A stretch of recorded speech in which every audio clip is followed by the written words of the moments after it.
Hi, my name is Narita Mohan, and I'm a sessional instructor at the University of Guelph and Guelph-Humber.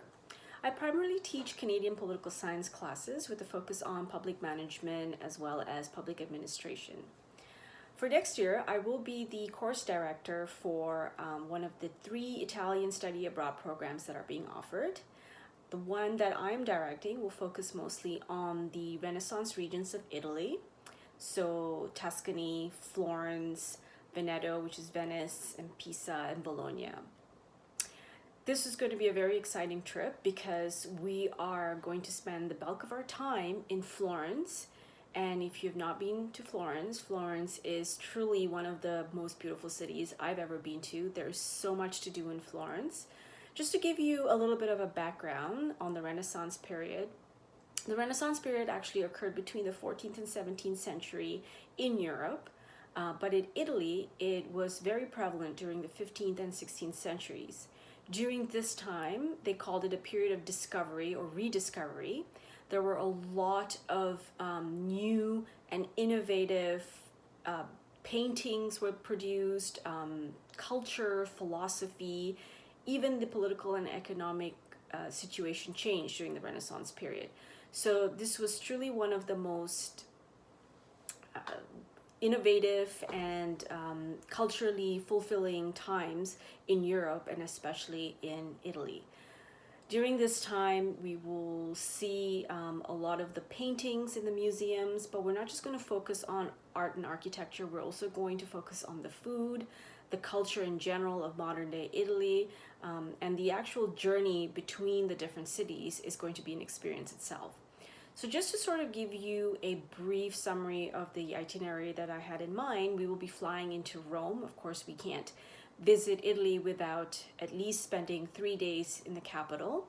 And when we're in Rome, I've divided the trip into 2, where we will spend 1 whole day visiting what we consider to be ancient Rome, which is the Colosseum, the Roman Forum, the Trajan Forum, the Largo di Torre, the Santa Maria Basilica, and anything that was sort of the remnants of ancient Rome.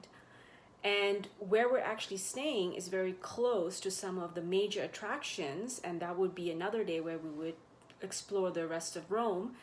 So we'd be exploring the Trevi Fountain, the Spanish Steps, the Pantheon, the Piazza Navona, the Castel San Angelo. And of course, there's so much to do in Rome besides just exploring these places. There's also restaurants and cafes that we're obviously going to stop by, and also explore some of the beautiful scenery around Rome itself. Since the birth of Italian Renaissance actually occurred in Florence and made its way up north, we will spend the bulk of our time in Florence, about 5 to 6 or even 7 days.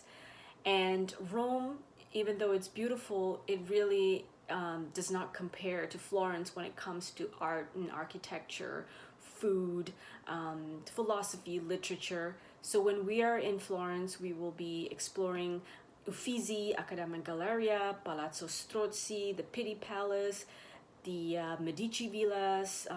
There's just a long list of things that we can explore. And although transportation is included, I would really strongly recommend that we try to walk as much as possible, because Florence is just a city known for its scenery, the cobblestone pathways, and of course food. So we can't visit Tuscany without actually experiencing food and the culture surrounding the food. So I have organized a pasta making class, and I guarantee when you come back to Canada, you are not going to boil pasta from a box. You'd really want to taste and experience the finest cuisine, and you can find all of that in Florence. And then we're also going to spend a couple of days in Pisa to see the Leaning Tower of Pisa, of course, and Bologna, that boasts one of the oldest universities in the world, where we get to experience some of the Renaissance artists and Renaissance writers such as Machiavelli, Dante. We get to explore some of the older, less mainstream culture associated with Bologna as well. The final part of our trip will stop at Venice. Of course, I don't need to really explain Venice. I'm sure you're aware of how beautiful Venice is with the waterways, the cobblestone pathways. Just keep in mind that you have to bring walking shoes because it is a city where majority of the time we will be walking. Of course, we can take the gondola from place to place, but you can't really see anything without walking.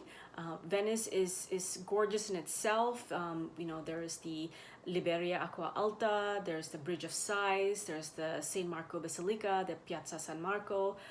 There's also so much to do in terms of shopping and cuisine around Venice. And of course, you will have your own time to explore Venice towards the end of the trip. Give a couple of days for you to do your own shopping or your own exploring as well before we head back to Canada.